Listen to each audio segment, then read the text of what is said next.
하나님 말씀은 갈라디아서 3장 1절에서 14절까지 말씀, 제가 한 절 여러분이 한 절 교독합니다. 어리석도다 갈라디아 사람들아, 예수 그리스도께서 십자가에 못 박히신 것이 너희 눈앞에 밝히 보이거늘 누가 너희를 꾀더냐? 다만 이것을 알려 하노니 너희가 성령을 받은 것은 율법의 행위로냐 듣고 믿음으로냐? 너희가 이같이 어리석으냐? 성령으로 시작하였다가 이제는 육체로 마치겠느냐? 너희가 이같이 많은 괴로움을 헛되이 받았느냐? 과연 헛되냐? 너희가 성령을 주시고 너희에게 성령을 주시고 너희 가운데서 능력을 행하시는 이의 일이 율법의 행위에서냐 듣고 믿음에서냐? 아브라함이 하나님을 믿음에 이것을 그에게 의로 정하셨다 함과 같으니라. 그런즉 믿음으로 말미암은 자들은 아브라함의 아들인 줄을 알지어다. 또 하나님이 이방을 믿음으로 말미암아 의로 정하신 것을 성경이 미리 알고 먼저 아브라함에게 복음을 전하되 모든 이방이 너를 인하여 복을 받으리라 하였으니, 그러므로 믿음으로 말미암는 자는 믿음이 있는 아브라함과 함께 복을 받느니라. 물은 율법의 행위에 속한 자들은 저주 아래에 있나니 기록된 바 누구든지 율법책에 기록된 대로 온갖 일을 항상 행하지 아니하는 자는 저주 아래에 있는 자라 하였음이라. 또 하나님 앞에서 아무나 율법으로 말미암아 의롭게 되지 못할 것이 분명하니 이는 의인이 믿음으로 살리라 하였음이니라. 율법은 믿음에서 난 것이 아니라 이는 행할 자는 그 가운데서 살리라 하였느니라. 그리스도께서 우리를 위하여 저주를 받은 바 되사 율법의 저주에서 우리를 속량하셨으니 기록된 바 나무에 달린 자마다 저주 아래 있는 자라 하였음이라.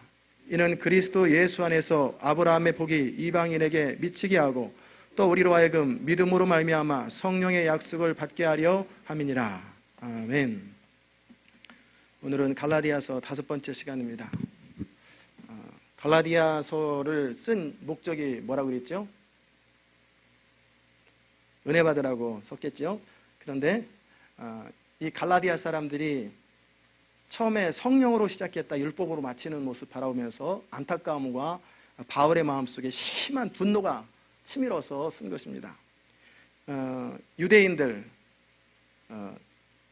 유대인들이 찾아와서 갈라디아 교회에게 뭐라고 그랬냐면, 믿음으로 구원 얻는 게 아니고 예수를 믿는다고 구원받는 게 아니고 잘 살아야 된다. 사는 것도 잘 살아야 되고 특별히 할례를 받아야 되고 율법을 다 지켜야 구원을 얻지, 모세 율법을 지키지 않으면 너희가 무슨 수로 구원 얻냐, 그렇게 입으로 한마디 고백하고 그렇게 믿는다고 해서 되는 거 아니다. 예수님이 십자가에 달려 죽었다고 쉽게 구원받을 것 같으면 누가 구원 못 받겠냐, 그러면서 자꾸 속이는 거예요. 그러면서 바울에 대해서 안 좋은 얘기를 자꾸 하고 그의 사도성을 부인했더니 갈라디아 사람들이 그런가 하고 흔들리고 넘어가는 거예요. 그것에 대해서 쓴 편지가 갈라디아서입니다. 갈라디아 교인들에게 바울이 왜 율법이 아니라 은혜로 믿음으로 말미암아 구원 얻는지에 대해서 오늘 여러분과 함께 나누면서 오늘 두 가지 내용들을 여러분과 함께 나누려고 합니다. 하나는 성령의 증거와 또 하나는 믿음에 관해서 함께 나누려고 합니다. 어리석도다 갈라디아 사람들아, 예수 그리스도께서 십자가에 못 박히신 것이 너희 눈앞에 밝히 보이거늘 누가 너희를 꾀더냐? 내가 너희에게 다만 이것을 알려 하노니 너희가 성령을 받은 것이 듣고 믿음으로냐 아니면 너희가 행위로 받았느냐? 너희가 성령 받은 것이 행위로 받았느냐 아니면 믿음으로 성령을 받았느냐? 그걸 물어보는 거예요. 믿는 자들의 최고의 증거가 뭐냐면 성령이에요. 우리 안에서 성령이 우리가 하나님의 자녀인 것을 확증합니다. 구약시대 때도 종종 성령이 임합니다. 그런데 구약시대 때는 모든 사람에게 임하는 것이 아니라 그때그때마다 특별한 목적과 사명을 가지고 쓰임받는 사람들에게만 임했어요. 그러나 말세에는 모든 자에게 성령을 주시겠다고 말씀하셨어요. 모든 믿는 자에게. 성령 받는 것은 언제 받을까? 여러분은 성령 받아야 돼요. 성령 받지 않으면 믿음 생활 안 잘합니다. 성령을 받고 여러분의 성령으로 거듭나고 변화되어야 돼요. 성령 받지 않으면 우리가 하나님 앞에 바르게 살 수 없고요. 교회를 다니고 성경 공부를 해도 성령 받지 않으면 그냥 그래요. 성령 받아야 됩니다. 그러면 어떻게 해야 성령을 받을까?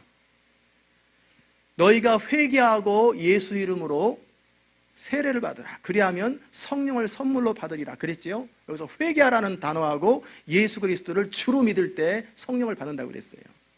성령은 그리스도의 영이므로 우리가 진정으로 회개하고 예수 그리스도를 주라고 고백할 때 성령을 받게 된다고 말씀하시는 거예요. 예수님께서 요한복음 3장에서 니고데모에게 말했습니다. 이 사람은 탁월한 율법학자예요. 이스라엘의 선생이에요. 성경도 잘 가르칩니다. 그런데 예수님의 말씀을 듣고 나서 자기 안에 영생이 없는 것을 느끼는 거예요. 마치 제가 26살 때 시골 교회 현관문에 들어가려고 하는데 거기에 뭐라고 글이 써 있었냐면, 나더러 주여 주여 하는 자마다 다 천국에 들어갈 것이 아니요 다만 하늘에 계신 내 아버지의 뜻대로 행하는 자라야 천국에 들어가리라. 그 말씀을 붓글씨로 쫙 써가지고 붙여놨더라고요. 그 글을 읽는 순간 제 마음속에 확신이 딱 들더라고요. 나는 천국 못 간다. 나는 못 가겠구나. 그 확신이 딱 드는 거예요. 그러면서 두 번째 화가 나요. 누가 저런 거 갖다 붙여놨냐, 기분 나쁘게. 그냥 나름대로 모르고 살면 되는데 저런 거 붙여놔가지고 내가 천국 못 간다는 사실을 확인해주면 기분 좋으냐? 그리고 누가 붙였냐 그랬더니 제 후배가 붙여놨어요. 혼내려다가 그냥 넘어가자 하고, 그러면서 제 마음에 느끼는 게, 나 영생 없구나, 나 천국 못 가는구나. 그런 게 너무나 확실하게 느껴지는 거예요. 나더러 주여 주여 하는 자가 천국 가는 게 아니에요. 다만 하늘에 계신 내 아버지의 뜻대로 사는 자라야 천국 간다고 말씀하셨어요. 이 니고데모라는 사람도 마찬가지였어요. 예수님 앞에 딱 나왔는데 아무래도 자기 안에 영생이 없는 것 같아요. 그래서 선한 선생이여 어떻게 해야 영생을 얻으리까? 그럴 때 예수님이 이런 질문 저런 질문 쭉 하다가 뭐라고 그랬냐면, 너가 거듭나지 아니하면 하나님 나라에 갈 수 없다. 그랬더니 모태에 2번 들어가야 됩니까? 어머니 뱃속에 본호갱이 다시 들어갔다 다시 나와야 됩니까? 그랬더니 그게 아니라, 너희가 물과 성령으로 거듭나지 아니하면 하나님 나라에 속하지 못한다는 거예요. 육으로 난 것은 항상 육이에요. 어머니 뱃속에서 난 것은 아무리 해도 그 영이, 지난주에 설명드린 것처럼 영이 죽어있기 때문에 육으로 난 건 계속 육이에요. 그러나 영으로 난 것, 성령으로 거듭나야 하나님의 자녀가 된다는 거예요. 물은 말씀으로 해석됩니다. 그 말씀과 성령으로 거듭날 때 우리가 하나님의 자녀가 되는 거예요. 아무리 교회를 오래 다녀도 성경 공부를 많이 해도 성령 받지 않으면 구원 없어요. 왜? 성령을 받고 나야 예수님을 주님이라고 고백할 수 있는 거예요. 예수님을 진짜 주님이라고 고백하는 것은 저절로 되는 게 아니에요. 제가 말할 때 그냥 쉽게 주님 주님 이렇게 부담 없이 부르는 그 주님을 얘기하는 것이 아니라, 진짜 내 인생에 예수님이 로드고 예수님이 나의 주님이라고 확고한 고백은 성령으로 말미암지 않고는 안 되는 거예요. 그냥 이렇게 주님 하도 오랫동안 불러서 주님, 예수님, 하나님 부를 수는 있지만 그분이 내 인생의 실제적인 주인이냐, 내 물질의 주인이냐, 내 인생의 주인이냐, 철저하게 이런 부분을 점검할 때 성령으로 거듭난 사람들은 당연하지, 주님이 주인이지 라고 되지만, 그렇지 않은 사람은 no. 왜냐하면 인간은 태어나면서부터 자아가 있어요. 내 자신이 있단 말이에요. 이 자아는 오랫동안 주인 노릇했어요. 오랫동안 내가 내 자신의 주인이 되어서 살아왔기 때문에 어느 날 갑자기 주인을 바꾼다는 것이 쉬운 게 아니에요. 여러분의 집을 어느 날 갑자기 다른 사람이 나타나가지고 이거 내 집이야 가 그러면은 그거 쉽겠습니까? 이 바꾸는 것도 절차가 있고 과정이 있는 것처럼 우리 정말 끈질기고 힘든 게 우리의 자아 문제인데, 우리의 내 인생에 내가 주인이고 내가 주인으로서 지금까지 살아왔는데 이게 바뀌어가지고 예수님이 내 인생의 주인이 되는 게 이게 사람 힘으로 되겠냔 말이에요. 안 돼요. 항상 그래서 육으로 난 것은 계속 육인 거예요. 성령으로 거듭나야만이 우리 안에 주인이 바뀌는 거예요. 성령으로 거듭나고 나면 첫 번째 생기는 것이 뭐냐면, 순서가 바뀌었죠. 회개하고 나면 성령으로 거듭나게 되는데, 회개가 일어나요. 우리 안에. 이 회개한다는 건 뭐냐면 뉘우치고 반성하는 거. 내가 잘못 살았구나, 이 정도 느끼는 게 아니에요. 완전히 삶의 패턴이 바뀌는 거예요. 삶의 방향이 바뀌고 인생관이 바뀌고 모든 것이 확 뒤바뀌는 것. AB와 BC가 나누는 것처럼 완전히 삶이 뒤바뀌는 걸 회개라고 하는 거예요. 이게 구원에 이르는 회개예요. 내가 잘못 산 것 같다, 그렇게 살면 안 되겠다, 이건 뉘우치는 거예요. 이건 안 믿는 사람도 다 뉘우칩니다. 그런 거 아니에요. 내가 주인이었던 삶을 청산하고, 확실하게 청산하고 예수님이 주인으로 명의 변경을 하는 것, 이걸 회개라고 하는 거예요. 이게 회개가 된 사람들이 성령을 받고, 이렇게 된 사람들이 하나님 나라에 가는 거예요. 선악과를 따먹은 게 뭡니까? 하나님 명령에 한두 가지 이렇게 딱 불순종한 게 아니에요. 주인을 바꾼 거예요. 원래 하나님이 내 인생의 주인이었는데 선악과를 먹음과 동시에 내가 내 인생의 주인, 그래서 내가 옳고 그름, 내가 선악을 내가 결정하겠다는 거예요. 이게 선악과 사건이에요. 그때서부터 지금까지 모든 인간은 내가 주인 되어 살아갑니다. 그런데 사실은 사람은 자기 스스로 주인 될 수가 없기 때문에 성경적으로 정확하게 해석하면 내 안에 이기심과 자아를 통해서 사실은 마귀가 주인 노릇하고 마귀의 조종받고 마귀의 종 노릇하고 살아가는 것, 이게 모든 인류의 실제적인 현상입니다. 에베소서 2장에 보면은 너희 허물과 죄로 죽었던 너희를 그리스도께서 살리셨도다. 그때는 너희가 예수 믿기 전에는 이 세상 풍속을 따랐고, 여러분 가운데 아직도 그러는 사람이 있을지 모르겠어요. 여전히 세상 것이 좋고, 그 다음에 육체와 마음에 원하는 것, 늘 육체적인 욕구 채우고, 그 다음에 마음이 소원하는 것, 내가 하고 싶은 것 중심으로 하나님과 상관없이 살아가는 사람들, 이런 사람들은 뭐예요? 불순종의 영에 다스림받는, 마귀의 다스림받는 진노의 자녀요, 구원이 없는 사람들은 그렇게 살아요. 늘 세상이 좋고 쾌락을 쫓아다니고, 그 다음에 하나님과 상관없이 내 마음대로 살아가는 사람들, 자기 하고 싶은 대로 살아가는 사람들은 다 진노의 자녀들이에요. 그대로 살다가 죽으면 지옥 갑니다. 다 멸망당해요. 그런 우리를, 죄의 종로로 타던 사람들을, 마귀의 종로로 타던 사람들을 건져내서, 죄에서부터 건져내서, 마귀로부터 건져내서 의의 나라, 하나님의 자녀 삼아주는 것이 구원이에요. 우리가 인생의 주인 되어 산다고 하는 것은 결국 누가 주인이에요? 우리 이기심과 욕심을 뒤에서 조종하는 마귀가 주인이고, 이 땅 중심이요, 항상 자신이 주인인 사람은 하나님이 없습니다. 자기 마음 중심에 하나님이 없어요. 이런 사람들은 육체의 열매를 맺고요, 죄를 사랑하고요, 쾌락을 사랑합니다. 자기 유익을 위해 살아가는 사람들이에요. 늘 하나님을 섬겨도, 교회를 다녀도 늘 얻어내고, 뭔가 그 하나님께 뭔가를 얻어내는 거예요. 맨날 컴플레인도 많고, 늘 하나님이 뭐 안 도와주나 뭐 안 해주나 늘 이러는 사람들이에요. 왜? 내가 내 인생의 주인이니까 뭐 자꾸 얻어내는 거예요. 얻어내는 거예요. 뒤라고 자꾸 따지고, 달라고 그러면 안 하고, 순종하라면 안 하고, 뭐 달라고 소리만 자꾸 하고, 이러는 사람들은 내가 주인인 거예요. 그분이 주인이고 하나님이 내 인생의 주인인 사람들은 태도가 틀려요. 마당쇠야 그러면 바깥에서 열심히 일하고 와가지고, 예 주인님, 주인 상 좀 봐라 그러면 밥상 착 차리고, 그리고 나서 주인 밥 다 먹을 때까지 앉아서 기다리는 사람이에요. 하루 종일 일하고 와서도 이렇게 대기하는 사람이 뭐예요? 종인 거예요. 예수 믿는 사람의 태도는 그게 정상인 거예요. 주를 위해서 그렇게 수고하고 애쓰고도 자기를 드러내는 사람이 아니에요. 왜 나 무시하냐? 나 이런 소리 하는 게 아니라 늘 또다시 순종할 준비를 가지고 주님 앞에 서 있는 사람, 이게 예수 믿는 사람들이에요. 이게 우리 주님께서 가르쳐 주신 자세예요. 성령 받아 이게 가능하지, 내가 주인인 사람이 이게 무슨 수로 가능하겠습니까? 내가 주인인 사람은 이거 하기 싫어요. 그래서 로마서 12장에 뭐라고 그랬습니까? 마음을 새롭게 함으로 변화를 받아라. 변화를 받아라. 변화를 해라가 아니라 변화를 받아라. 성령으로 말미암아 변화를 받아야 하나님의 일을 감당하는 거예요. 이런 역사는 성령으로 가능합니다.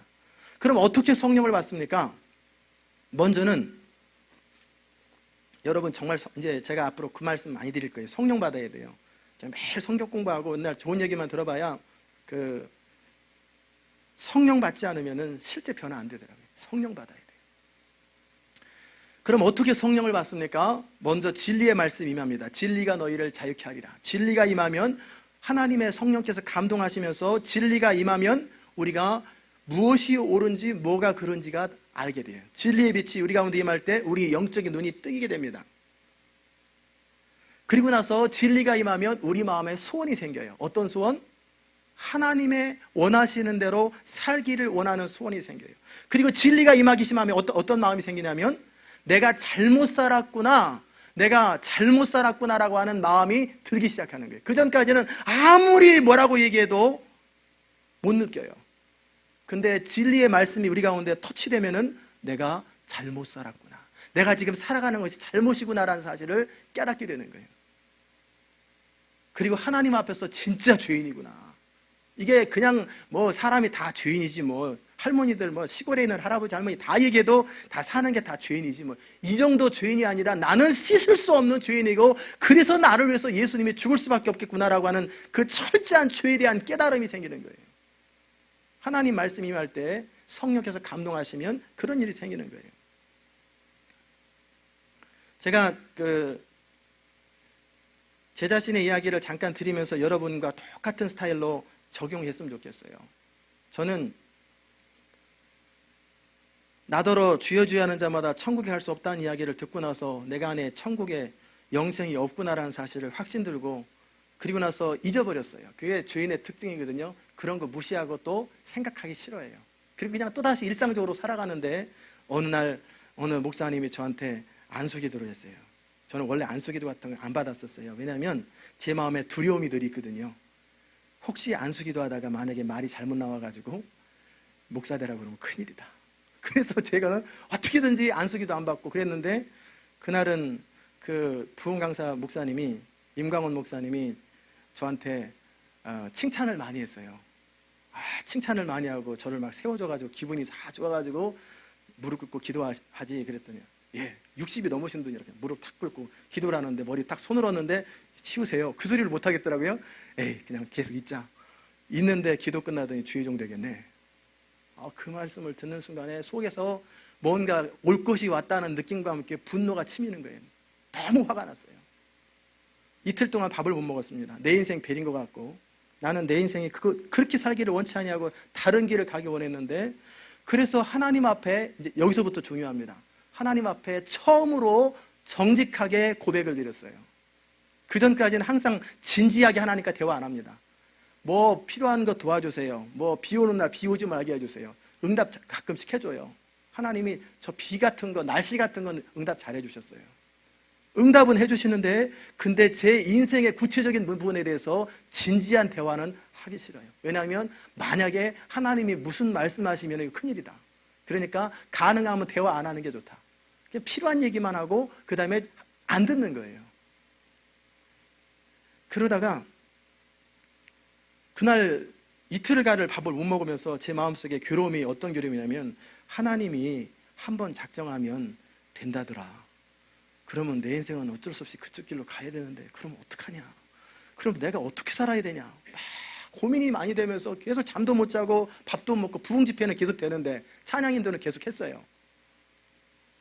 근데 이제 둘째 날, 이제 셋째 날 저녁 때 도저히 견딜 수가 없어서 하나님 앞에 화가 나서 이렇게 얘기를 했어요. 나한테 직접 얘기하시오. 왜 다른 사람 통해서 말하냐고. 나한테 하나님이 직접 얘기하면 내가 배추 장사도 하고 소장사도 하지요. 그랬단 말이에요. 그게 표현은 그랬지만 사실은 제 진심을 표현한 거예요. 배추 장사하고, 혹시 소장사 하시는 분 죄송합니다. 저는 이제 목사님하고 배추 장사하고 소장사하고 레벨이 똑같아요. 그러니까 내가 하고 싶지 않은 일들 뭐든지 할 테니까 나한테 한번 직접 한번 말씀해 보시지요. 그러면 혹시 말할지 안 할지 모르니까. 그래서 하여튼 그 제 마음속에서 처음으로 제 중심을 털어놓았어요. 주님이 말씀하면 내가 하지요 라고 하는 표현을 그런 식으로 성격이 못 돼가지고 그렇게 표현한 거예요. 주여 말씀하옵소서, 주의 종이 듣겠나이다. 사무엘은 이렇게 표현하지만 저는 나한테 직접 말하면 배추장사든 소장사든 하지요. 거기서 하나님이 제 마음의 의지를 확인한 거예요. 제가 중심으로 내가 원하면 할 마음이 있구나. 그리고 제가 자기 고백으로 그렇게 표현했구나. 그날 밤에 제가 성령을 받았어요. 그날 밤에 기도하는데 성령이 임하기 시작하면서 눈물 콧물 흘리면서 회개하고 죄인이라고 고백하면서, 그리고 며칠 있다 바로 기도원에 갔는데 3일 내내 무슨 회개를 했냐면 내가 잘못 살았다고 하는 사실에 대해서 그렇게 많이 회개했어요. 제가 이 과정을 설명드렸습니다. 성령 받으려면 어떻게 한다고 그랬어요? 먼저 우리가 하나님의 말씀을 대하고, 또는 하나님의 음성을 듣고 뭐 그런 비슷한 거예요. 어쨌든 거기 하나님 앞에 우리 마음을 여는 거예요. 주님, 내가 주님 앞에 내 마음의 문을 엽니다. 주님, 내 마음의 문을 여니 주님 내게 임하소서. 나를 주님 원하는 사람 되게 하여 주옵소서. 뭐 그렇게 표현하셔도 좋고, 아니면 주님이 저에게 한번 말씀하소서. 그럼 제가 듣기 원하나이다. 이렇게 마음을 표현하고 나면 그때서 성령이 우리 가운데 임하시는 거예요. 왜냐하면 성령님은 인격이신 분이시기 때문에 강제로는 안 하세요. 강제로 문 열어 안 하시고, 우리가 진리의 말씀이 계속 선포되고 설교를 계속 듣고 성경을 읽으면서 자꾸 우리 죄가 보이기 시작하고 우리가 살아가는 모습이 보이기 시작하면서 성령 받고 살아가고 예수 믿고 살아가는 것이 좋겠구나라는 쪽에 마음이 열리면서 어느 순간에 마음이 열리는 거예요. 그리고 나서 마음이 열리면 그때 성령이 임하는 것입니다. 우리가 정말 성령 받기 원하고 새롭게 되기를 소원하면 하나님의 말씀을 듣고 변화에 대한 소원, 하나님이 우리의 인생을 이끌어 주시고 하나님이 내 마음 가운데, 인생 가운데 찾아오셔서 나를 주님 원하는 사람 만들어 달라고 하는 그 의지적인 고백이 있을 때 성령이 임하십니다. 너희가 회개하고 예수 그리스도를 주로 고백할 때 성령이 임한다고 그랬는데, 이 회개라는 말이 뭐라고 그랬죠? 삶의 패턴을 바꾸는 거예요. 그래서 먼저 회개를 합니다. 회개를 하고 나면, 진지한 회개를 하고 나면 그 다음에는 성령이 그 사람 속에서 충만하게 임하는 거예요.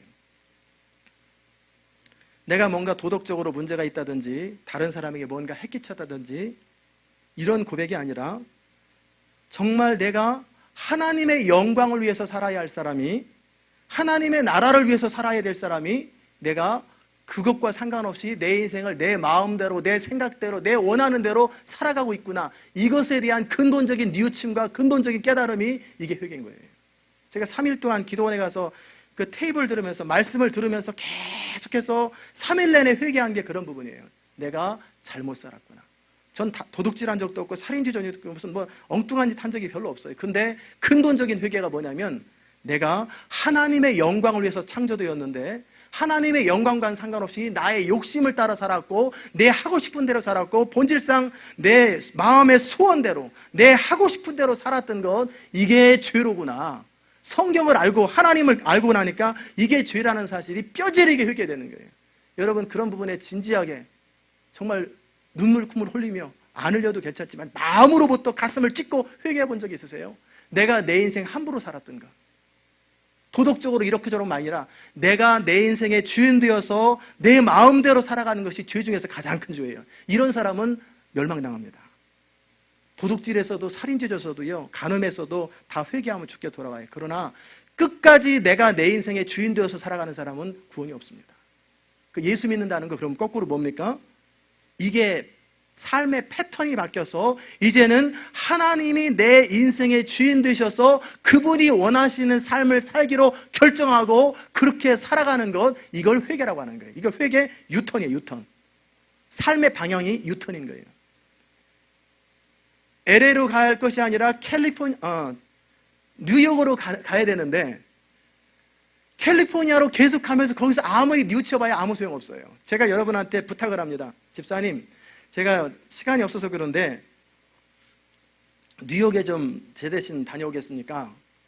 네, 그러지요. 그리고 나서 부지런히 열심히 아침에 일어나서 캘리포니아 가는 비행기표를 딱 끊고 성실하게 캘리포니아 가는 거예요. 그리고 그 가면서도 하나님 말씀을 주야로 묵상하라고 그랬다 하고, 거기서 성경도 보고 열심히 다른 사람을 도와주기도 하고 그래요. 그게 잘하는 겁니까? 저는 분명히 뉴욕을 부탁했는데 캘리포니아 쪽으로 열심히 성실하게 가는 거예요. 이건 죄를 더하는 거죠. 근데 이렇게 살아가는 사람이 얼마나 많아요. 하나님의 나라와 영광을 위해서 우리가 창조되었는데 그 하나님의 목적과는 상관없이 나의 인생의 야망과 나의 유익과 나의 목적을 가지고 하나님을 동원해가지고 모든 걸 다 기도까지 해가지고 내 인생을 열심히 살아가려고 하는 거, 이게 얼마나 큰 죄인지 깨달으란 말이에요. 이게 유턴이 안 된 사람은 성령이 없어요. 유턴이 안 된 사람은 아무리 열심히 살아도 인생의 목적이 틀리고 방향이 틀리기 때문에 하나님과 아무런 상관없는 인생이에요. 그런 사람은 쓰임받지도 못합니다. 그래서 회개가 뭐냐면 인생의 방향을 바꾸는 거예요. 삶의 방향을 바꾸는 거예요. 그래서 나 중심으로 내가 원하는 것을 했던 사람이 이제는 하나님 중심으로 하나님이 원하는 것을 좀 잘할 수도 있고 못할 수도 있어요. 그러나 느린 비행기를 타고 가든 빠른 비행기를 타고 가든 퍼스트 클래스에 타든 서드 클래스에 타든 캘리포니아 쪽으로 가기만 하면 되는 거예요. 뉴욕 쪽으로 가기만 하면 되는 거예요. 이걸 턴 어라운드, 회개라고 하는 거예요. 여러분 어떠십니까? 하나님이 여러분의 인생의 주인 되셔서 그분 원하는 대로 마음껏 살아드리고 그분 원하는 대로 뭐든지 그분 뜻대로 되기를 소원하십니까? 그것이 내 안에서 분명하게 아멘입니다라고 고백되어지는 사람은 그 안에 예수님이 주인인 사람이에요. 회개라는 것은 내가 지금까지 갔던 방향이 잘못된 것을 깨닫고 방향을 유턴하는 거예요. 유턴할 때, 회개할 때, 그리고 이제는 내가 주인 되는 인생이 아니라 그리스도가 주인 되는 인생을 살겠다라고 결정하고 그 부분을 선포하면서 내 중심의 소원을 담아 기도하기 시작할 때 어떻게 해요? 성령이 임하는 거예요. 그때 성령이 임하는 거예요. 그저 내 마음의 소원은 엉뚱한데 계속 있으면서 주야 성령 주옵소서 성령 주옵소서 그런다고 성령 주는 거 아니에요. 성령은 인격적인 분이세요. 인격적인 성령이면 우리 인격을 존중한단 말이에요. 우리는 저쪽에 소원이 있는데 자꾸 이쪽 달라고 그러면은 하나님이 이쪽 소원인 사람을 이쪽 주면은 우리 인격 무시하는 거죠. 그래서 안 하시는 거예요.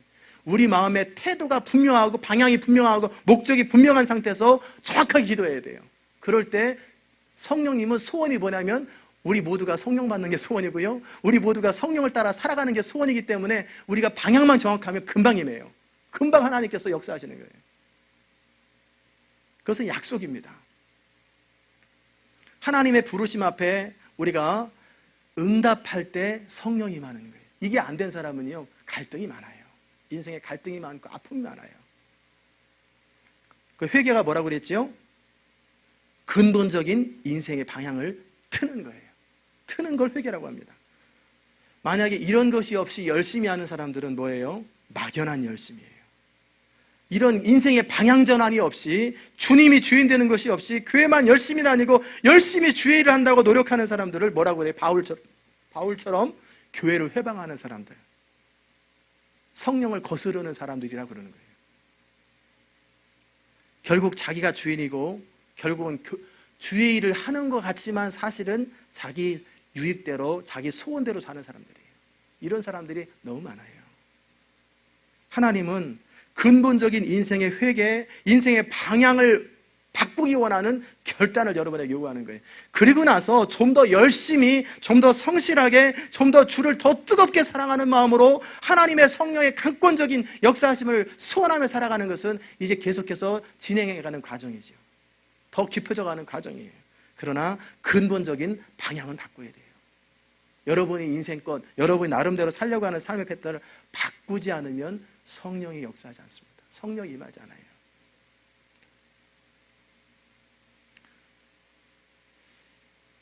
바울이 탄식했던 게 뭐냐면 이들이 성령을 받아서 이제는 그 자기가 주인이었던 삶의 패턴을 버리고 예수가 주인되고 성령의 다스림을 따라 살기 원하고 그렇게 결단하고 그렇게 믿음으로 살았던 사람들이 벼랑간 사람들의 이야기를 듣고 이것을 내려놓고 성령으로 시작했다가 다시 내가 여전히 내가 주인인 사람의 삶의 패턴으로 옛 모습으로 돌아가려고 하니 바울이 얼마나 화가 나겠어요. 그래서 그렇게 내가 전한 복음 위에 다른 복음을 전하는 자는 저주를 받을지어다 저주를 받을지어다 2번이나 저주 얘기를 하는 거예요. 율법의 행위로 돌아간다는 건 뭐예요? 내 열심과 내 노력과 내 의지를 가지고 하나님 앞에 잘 보이는 거예요. 그래서 구원에 이르겠다는 거예요. 그게 율법으로 구원 얻겠다는 태도입니다. 이미 결혼한 사람이 이전의 남자와 이전의 여자 쪽으로 다시 돌아가는 걸 뭐라고 그래요? 간음이라고 그래요. 이미 가나안 땅에 정착해서 하나님의 백성이 되었고 하나님만 섬기겠다고 서원한 사람들이 이방신을 섬기고 가나안 문화에 동화되는 걸 뭐라고 그래요? 영적인 간음이라고 그러는 거예요. 내가 주인된 삶을 청산하고 이제 하나님이 주인된 삶, 그리스도가 주인되는 삶을 살기를 소원하고 그렇게 결단한 사람이 여전히 내가 주인 되어서 내 하고 싶은 대로 살아가는 걸 뭐라고 그래요? 우상숭배라고 하는 거예요. 그걸 간음이라고 그래요. 그럼 여러분과 저의 삶 속에서 이런 일들이 얼마나 종종 있냔 말이에요. 우상숭배. 우상숭배가 다른 거 아니에요. 하나님이 주인이고 그리스도가 주인이고 성령을 따라 살아가는 것이 아니라 내가 주인 되어서 내 하고 싶은 대로 내 소견에 옳은 대로 살아가는 것이 이게 영적 간음이라는 거예요. 유태인들은 하나님 대신에 자기 의를 더 존중합니다. 그래서 자기 의를 세우려고 할 적에 자기 힘과 자기 노력으로 그렇게 율법을 지켜서 구원에 이르려고 하는 거예요. 근데 왜 사람이 자기 의를 좋아하냐면 자기 의를 주장하는 것에는 몇 가지 대가가 있어요. 뭐냐면 우리도 하는 게 있는 것 같고 그 다음에 잘 될 때는 누구한테 보상을 받아요? 뿌듯하잖아요. 야, 나 참 잘한다. 자기가 드러나는 흐뭇함이 있단 말이에요. 자기 만족이 있단 말이에요. 그래서 사람들은 자기를 드러내기를 좋아하는 거예요. 자기 만족, 자기 흐뭇함, 자기 사랑에 빠지는 거예요. 그게 자기 의요, 유대인들이 빠졌던 함정이에요. 그러나 성령을 따라 사는 사람, 은혜를 따라 사는 사람은 잘 돼도 주의 은혜요, 안 돼도 걱정 안 해요. 오직 주님의 은혜요, 오직 주님께서 하셨습니다. 모든 영광을 주님께 돌리. 이게 그리스도가 주인 되는 삶의 특징입니다. 성령님은 어떤 사람과 함께 하냐면 철저하게 자기가 부인된 사람, 자기 의가 없고 오직 그리스도가 다스리기를 원하는 그런 사람, 내 안에 채널즈 온리, 주님 뜻대로 나를 사용하여 주옵소서라고 맡겨드리는 그 사람 가운데 기름 부음이 있어요. 성령의 강한 역사하심이 있고, 이렇게 살아가는 것이 훈련된 사람을 하나님이 사용하시는 거예요. 우리는 이전에 맨날 내가 주인 되어 살아왔던 삶의 패턴이 있기 때문에 그렇게 사는 것이 익숙해요. 그래서 어느 날 결단하고 이게 아닙니다라고 하면서도 나도 모르게 가재인가 개가 똑바로 가라 똑바로 가라 그런데도 옆으로 가는 거예요. 똑바로 가야지 그러면서 옆으로 가는 거예요. 이것을 바꾸는 게 훈련이에요. 영적인 훈련이에요. 우리가 영어를 배우고 새로운 그 삶의 기술을 배우는 것처럼 우리가 성령을 따라 살아가는 것도 훈련하는 거예요. 마음의 중심의 소원은, 여러분 아마 그런 분 많을 거예요. 성령을 따라 살기 원하고 그리스도가 주인 되어 살기를 원하는데 실제 내 모습 보면 그렇지 않을 때 이게 훈련되지 않았다는 거예요. 그래서 이 작은 부분부터 큰 것까지 성령에 사로잡혀 살아가는 것을 훈련하십시오. 철저하게 성령을 따라 살아가는 것이 훈련돼야 돼요. 그래서 생각이나 말이나 행동이나 모든 순간순간도 내가 지금 뭐하고 있는가 점검하는 거예요. 내가 성령을 따라 사는 것인가, 나의 욕심과 나의 소욕과 나의 옛습관을 따르는 것인지 매 순간 점검해서 성령을 쫓아 행하는 것이 훈련돼야 돼요. 그런 사람들이 하나님 앞에 귀하게 쓰임받는 거예요. 갈라디아 교인들에게 바울이 접근하는 건 바로 그래. 그래서 바울이 화를 낼 만하잖아요. 그래서 바울이 안타까워할 만한 거예요. 성령을 따라 은혜로 살던 사람이 완전히 인본주의로 바뀌어버리는 거예요. 그건 거기에 복음이 없는데 그쪽으로 가겠다고 할 때 바울이 화가 나는 거예요.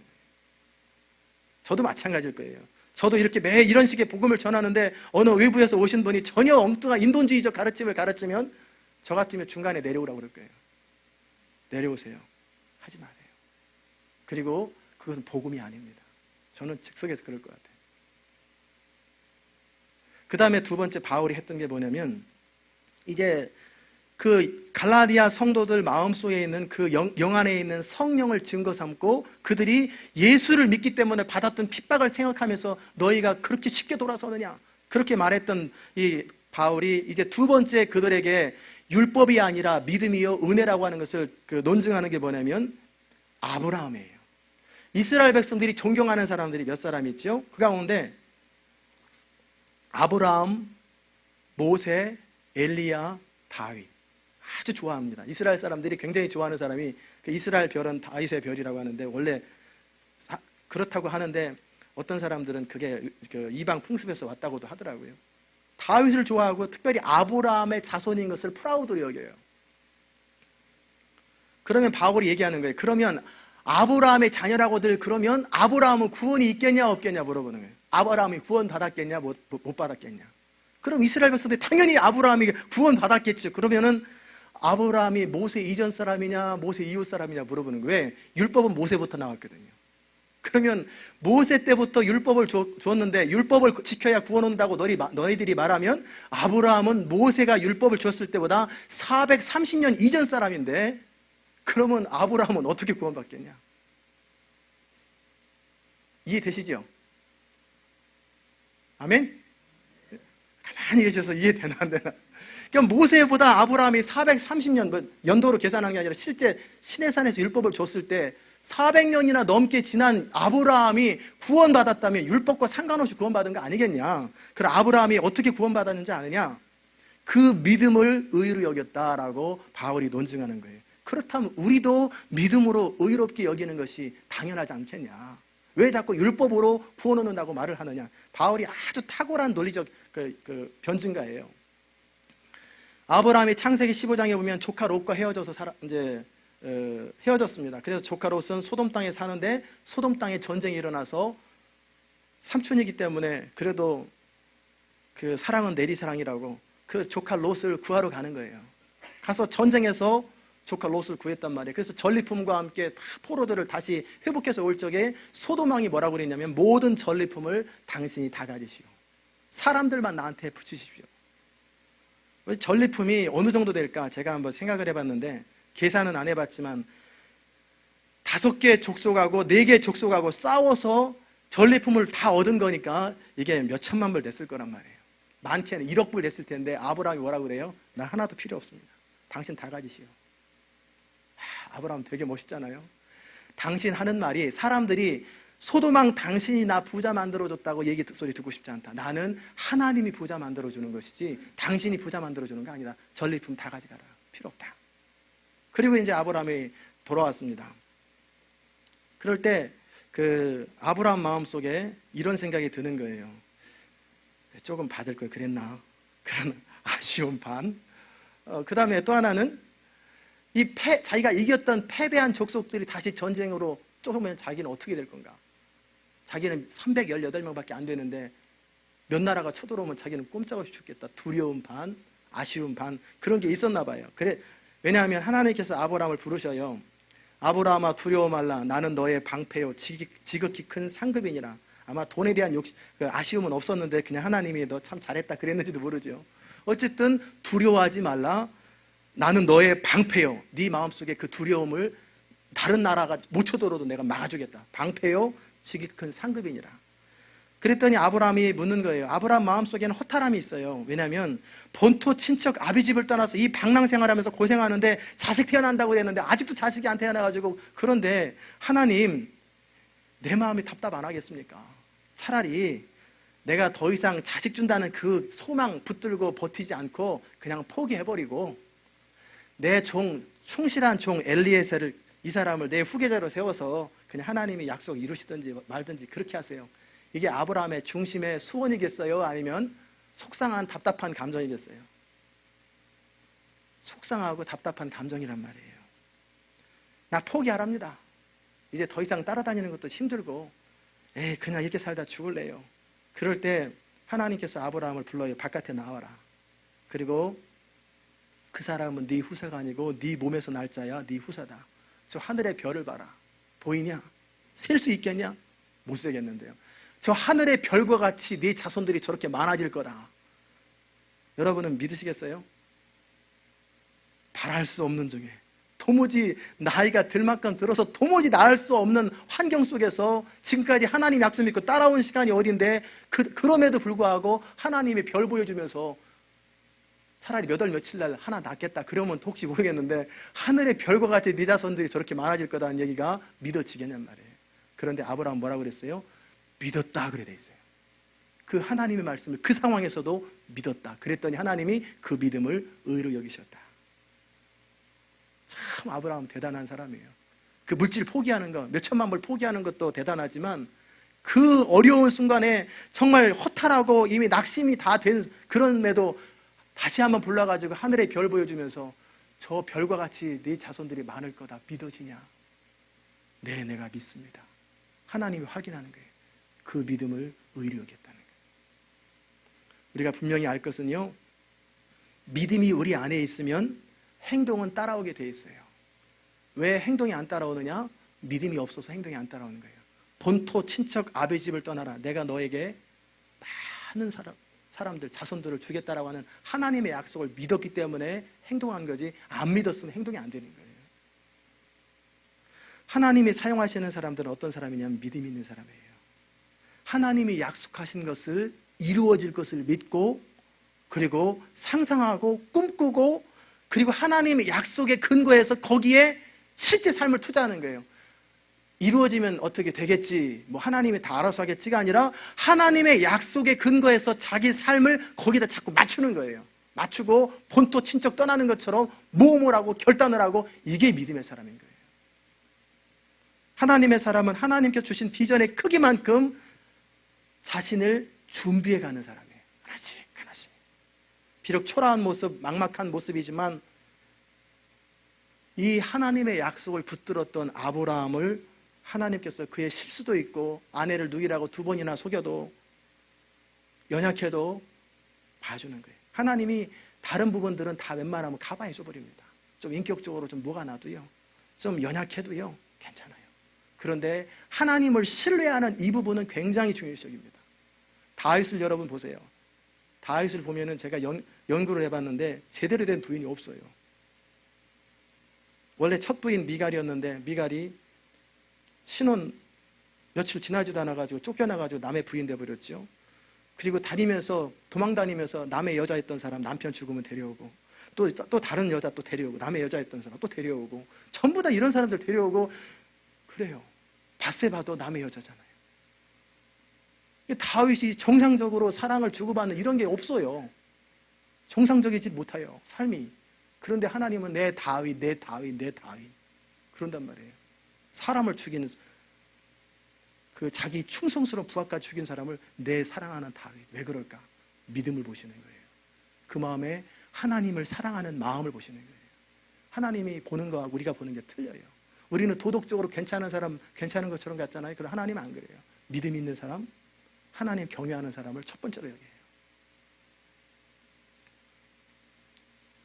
여러분과 제가 배워야 될 게 바로 그런 거예요. 이 교회에서 훈련되어야 될 것이 믿음이 뭔지, 믿음이 어떤 걸 믿음이라고 하는지 이 부분을 철저하게 훈련되면 하나님이 여러분을 존귀하게 쓰십니다.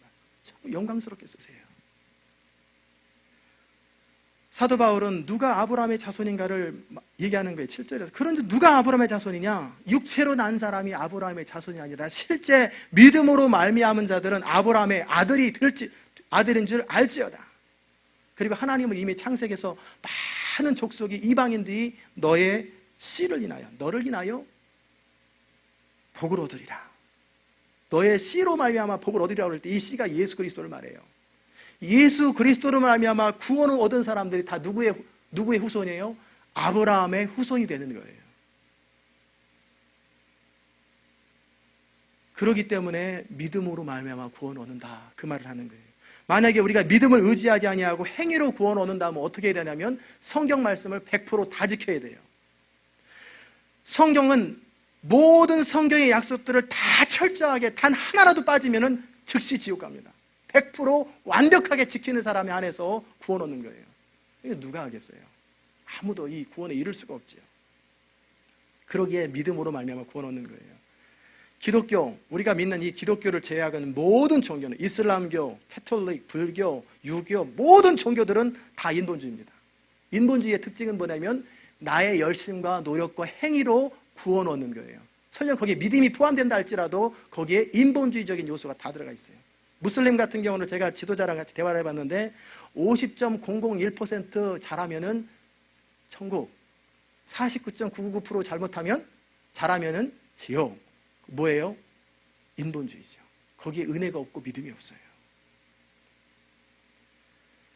10절과 11절에 기록된 바 누구든지 율법책에 기록된 대로 온갖 일을 항상 모든 성경의 말씀을 어쩌다가 아니라 항상 행하지 않는 자는 저주 아래 있다고 그랬어요.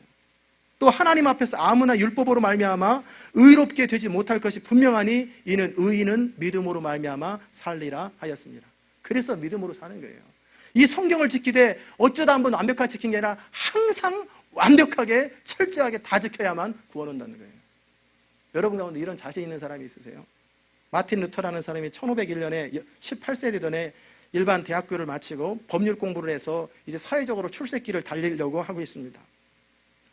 그런데 자신의 마음속에 그 영생에 대한 문제, 구원에 대한 문제가 계속 자기를 짓누르는 거예요. 그러던 어느 날 1507년에 그 친구와 함께 길을 가는데 갑자기 하늘에서 천둥 번개가 치면서 벼락이 임하고 번개가 치는데 자기 옆에 나무가 팍 하면서 깜짝 놀라서 뒹굴는 거예요.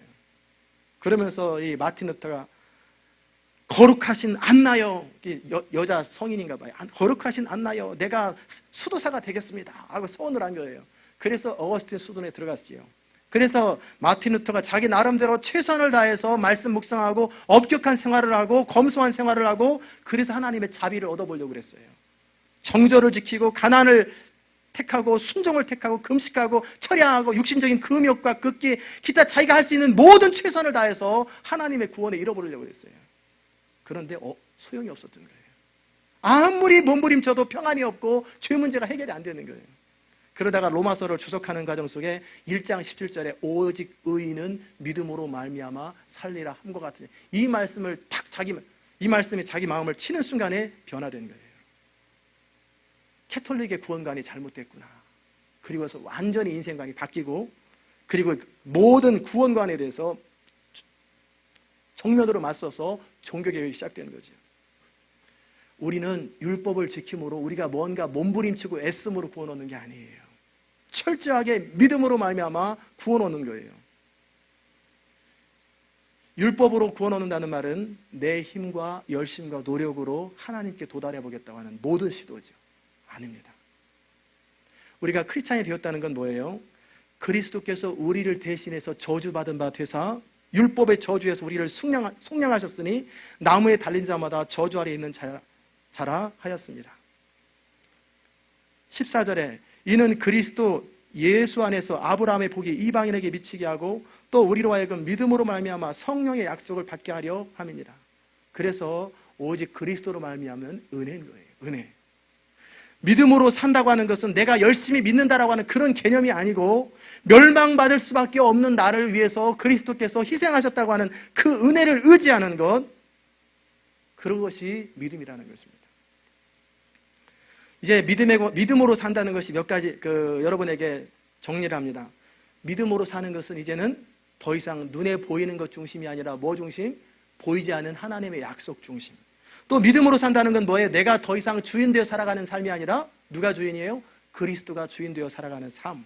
다시 말하면 성령을 따르는 삶. 앞부분에서 말씀드렸죠. 믿음으로 산다는 것은 더 이상 나의 유익과 나의 쾌락을 위해 살아가는 삶이 아니라 오직 그 중심의 소원이 하나님의 나라와 영광밖에 없어요. 오직 소원이 하나님의 나라와 영광밖에 소원이 없는 사람, 이 사람이 믿음으로 사는 거예요. 이것은 노력의 차원이 아니라 패러다임의 변화를 말하는 거예요. 삶의 방향성을 말하는 거예요. 하나님은 어떤 사람과 함께 하십니까? 이렇게 믿음으로 사는 사람과 함께 하세요. 그 믿음이라고 할 때 그 가장 중요한 동기가 뭐라고 그랬죠? 회개라고 그랬어요. 삶의 방향을 바꾸는 것. 내가 더 이상 주인이 아니라 그리스도가 주인 되는 삶. 그리고 그의 삶 속에서는 오직 하나님의 영광만을 나타내기 원하고 그 중심의 간절한 소원이 하나님의 뜻을 이루기를 소원하고 하나님이 원하시는 대로 살기를 소원하는 그 사람들이 성령 받은 사람이요, 그 사람들이 구원받은 사람이요, 그 사람이 믿음의 사람이요, 그런 사람들만 천국 가는 거예요. 저는 오늘 이 밤에 나온 여러분들이 바로 그런 사람 되시기 바랍니다. 그런 사람 되세요. 그냥 교회만 열심히 나오고 그러면서 어떻게든지 하나님 이용해가지고 나 잘 이런 사람 구원 없어요. 그게 아니에요. 오직 그 마음이 그리스도가 주인 되셔서 하늘의 미랄처럼 하나님의 나라와 영광만이, 때로는 잘 못할 때도 있고 넘어질 때도 있고 잠깐 타협할 때도 있고 그럴 때도 있지요. 연약하니까. 그럼에도 또다시 일어나서 소원은 주님의 나라, 하나님의 영광, 하나님의 뜻대로 살고 싶은 소원이 있는 사람, 바로 그런 사람이 여러분과 제가 되시기를 주의 이름으로 축원합니다. 기도하십시다. 하나님 아버지 감사합니다. 오늘 구원받은 사람이 어떤 사람인지, 성령 받은 사람이 어떤 사람인지, 거듭난 사람이 어떤 사람인지 살펴보게 하시니 감사합니다. 그리고 믿음으로 사는 것이 뭔지, 우리가 왜 율법이 아니라 우리 행함이 아니라 믿음으로 말미암아 구원 얻는 것인지 깨닫게 하시니 감사합니다. 이제 내 나름대로 몸부림치는 그런 인생이 아니라 은혜로 사는 인생, 그리스도가 우리 안에서 우리를 통해서 왕노릇 하시는 인생, 성령이 우리를 마음껏 다스리는 그런 인생, 더 이상 하나님과 실갱이하고 딜하는 그런 인생이 아니라 그리스도가 철저히 우리의 주인 되어 우리가 그 주님의 인도하심을 따라가는 아름다운 인생 되어서 영광스럽고 존귀하고 아름다운 인생 되게 하여 주옵소서. 이 교회에 나오는 모든 성도들 가운데 아무도 버림받아 지옥 가는 사람 없게 하시고, 여전히 자기가 주인 돼서 고통스러운 인생 살다가 멸망당하는 사람 없게 하시고, 모두가 다 주께로 돌아와 구원받는 사람 되게 하시고, 모두가 그리스도가 주인 되시고 생명 안에서 왕노릇하는 인생 될 수 있도록 은혜 베풀어 주옵소서. 감사드리며 예수 그리스도의 귀하신 이름으로 기도드리옵나이다. 아멘. 하늘에 계신 우리 아버지여, 이름이 거룩히 여김을 받으시오며 나라 임하시오며 뜻이 하늘에서 이룬 것 같이 땅에서도 이루어지이다.